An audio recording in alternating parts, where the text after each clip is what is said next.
Hey everybody, welcome to What the Flick, Countdown to Christmas. Ben Mankiewicz, Alonso Duralde. We're going to be here every day until Christmas talking about 25 of my favorite holiday movies, many of them featured in my book, Have Yourself a Movie Little Christmas, now available from Amazon. And today we're going full 007 with On Her Majesty's Secret Service. Take a look. An avalanche of action. Bigger, better, different. It's got to be when he's around. Fabulous beauties, all of them dolls, every one different. They've got to be when he's around. My name's Bond, James Bond. Oh. 007 times more exciting than your wildest dreams.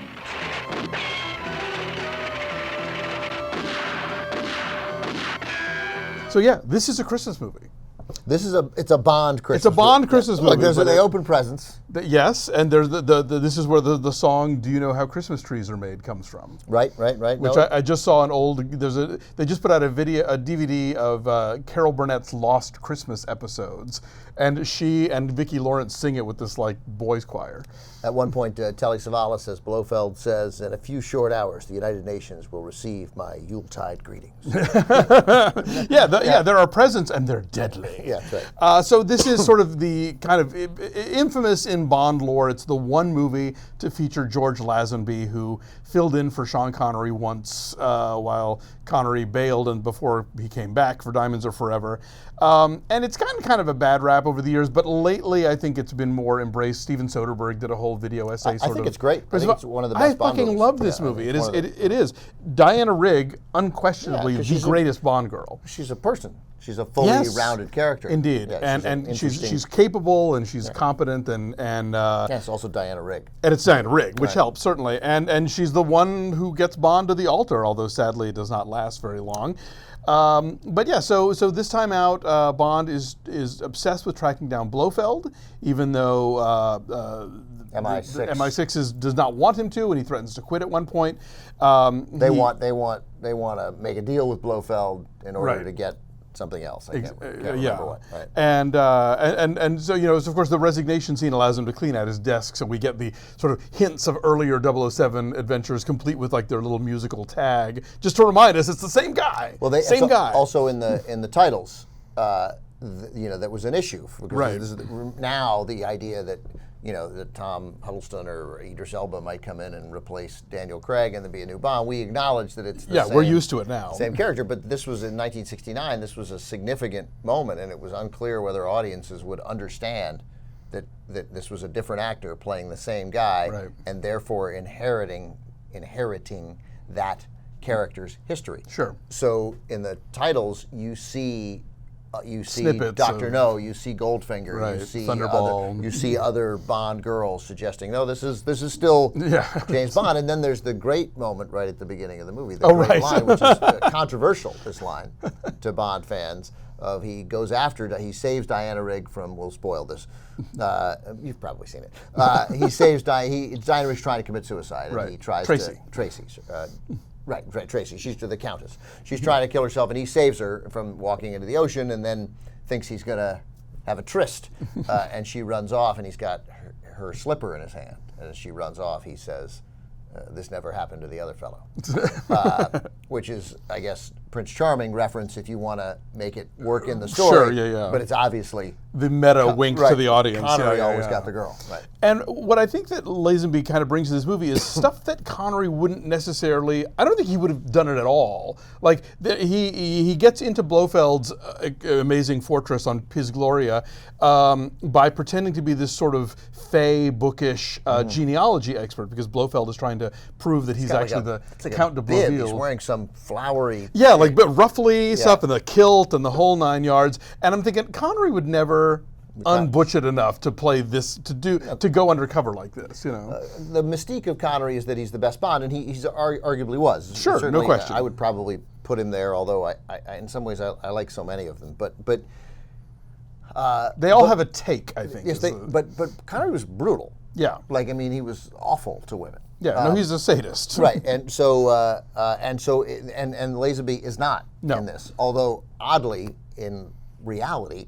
Lazenby. Yeah, I did a great interview with Lazenby in 2015. It was one of the best interviews I've ever done at the TCM Film Festival, but mostly because my job was to entertain the audience, one, to make sure George Lazenby didn't end his career with one third rail comment about race or gender, because he was walking the line. Like, okay, back to Bond. And one of the things he said in that interview was that that Rigg was game for an affair. This was 1969. For sure. Right on, big, and but she said you'll have to skip the other girls, and then she caught him with another girl, and so that was the end of the possibility of the. Because he'd never acted before. He'd been in a commercial. He'd never shot anything on film or with him. He'd never. Yeah, it was like a model, basically. Yeah, it was basically like a hand model. I mean, he was certainly good looking, but he'd never acted. In any event, I think he pulls this off better than one might imagine with all of that, with the weight of Connery on him and his lack of experience. I think he makes the film work, and Savalas is of the 4 or 5 Blofelds probably my favorite one. Sure. And Lazenby didn't. The performance, his work did not in any way keep him.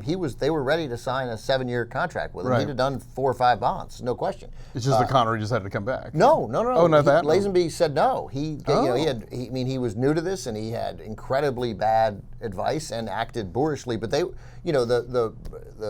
Saltzman Broccoli team, they were like, "This is our thing. It doesn't matter who we have. Right, this is our thing. We make Bond. You don't make Bond." But they were ready to go forward. He didn't sign the contract. I mean, he thought he was a bigger deal, and so he played hardball, and he blinked, and then they brought Connery back in for one more picture, and then hired Roger Moore. I think there's a new documentary about Lazenby actually that I need to watch. He's an interesting guy. I mean, he's and very likable.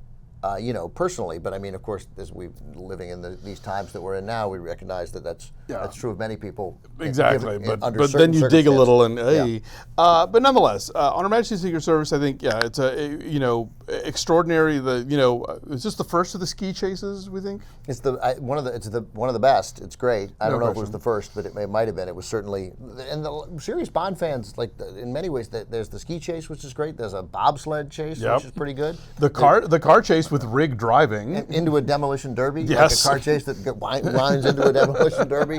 Like it's cool. This movie's cool, and then you have this tender Bond. You have a wedding scene, and by the way, the movie was supposed to end differently. Interesting. That the ending of the movie was supposed to be the beginning of Diamonds Are Forever. It was going to be the next. So we were going to end this movie with a very different feel than this one ends, and then have the same story take place, but fully in the next movie. That's your indication, by the way, that he was going to stay on, that he was doing it, but they. Oh, fascinating. Yeah. And Louis Armstrong sings the song "We Have All the Time in the World," which is one of the great ones. Near death when he sang, got him. He was dying. Wow. They got him to sing. Yeah. See, this is why I bring in the TCM guy, because he knows these things. One of my favorite Bonds, and if you want to spice up your Christmas and you're tired of having the argument about whether or not Die Hard is a Christmas movie, it is. Of course. And you want it's a Christmas party. Please. Yeah. If you want some other action titles to throw in, dazzle your guests with On Her Majesty's Secret Service. You will not regret it. All right, so thank you for tuning in. We're here, like I said, through the 25th, talking about Christmas movies. So come back and join us. Merry Christmas.